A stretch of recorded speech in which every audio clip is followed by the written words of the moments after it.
Hey everyone, welcome back to my channel, Side Hustle Seattle. So if you saw from my last video, I'm doing a little bit of traveling and I am currently in London, which is absolutely beautiful. It's actually a lot like Seattle in terms of weather. So I'm right at home, a little bit of overcast, a little misty, and feels very much like a normal American big city. So I've been loving it so far.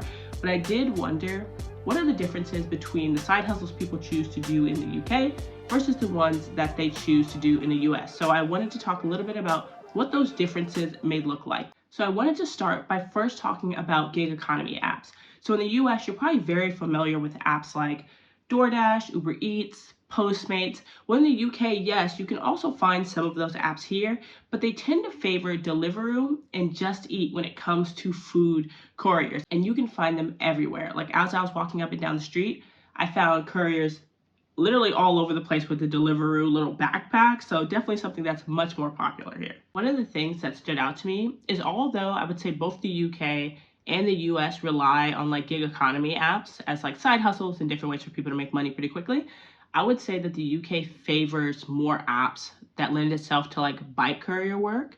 And I think it's just because, especially in a place like London, it's so congested that just going on a bike is much quicker than driving your car when it comes to things like delivering food. The other thing I noticed is just the differences in the type of side hustle work that people do.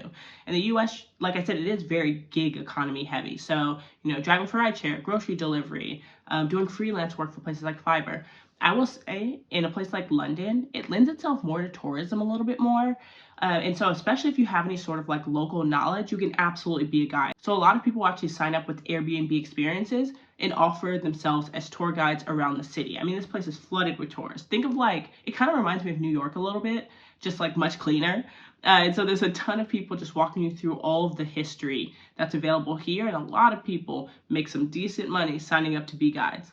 So something that's very similar, I would say, in the US when it comes to side hustles is just renting out your space to a company like Airbnb. They also have a separate company called Short-Term Lets, which is very similar to Airbnb, but honestly, a lot more flexible and a lot more available in some of the major cities. So something to check out if you are in Europe. But definitely renting out spaces through Airbnb is a great way to make passive income. And in Europe, like they love vacation, right? They go on holiday and it's like 3 months out of the year. I feel like all summer locals are gone somewhere else. And so oftentimes their place is sitting unused. And so that's a great time for people in Europe to be able to rent out a room or rent out their whole space on a company like Airbnb or Short-Term Lets.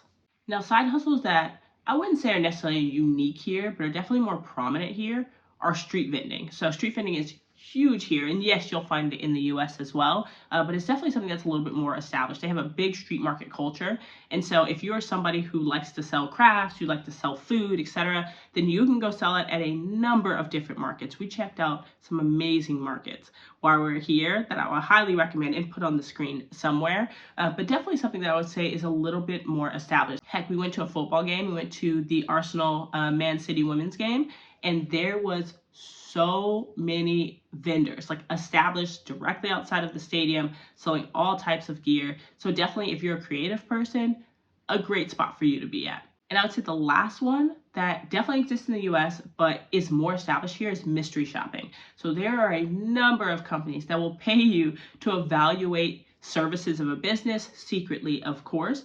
And you can do that in the US, yes, but in the UK, there is a number of companies that actively advertise it, and it's a great way that people usually take advantage of earning some money on the side. So as you can see, whether you're in the US or the UK, specifically London, there are a number of things that you can take advantage of when it comes to different side hustles, especially from gig economy work, from street vending, from all types of things that I would say kind of exist on both sides of the pond, if you will. But there'll definitely be certain side hustles and gigs that are a lot more prominent in the UK than they will be in the US. One of those, like I mentioned, being tourism. So if you are somebody who is in Europe and you are actively doing a side hustle, drop it in the comments. Let us know what kind of side hustles that you do there. Maybe there's something that I missed. As always, thank you for watching my channel. Catch you in the next one.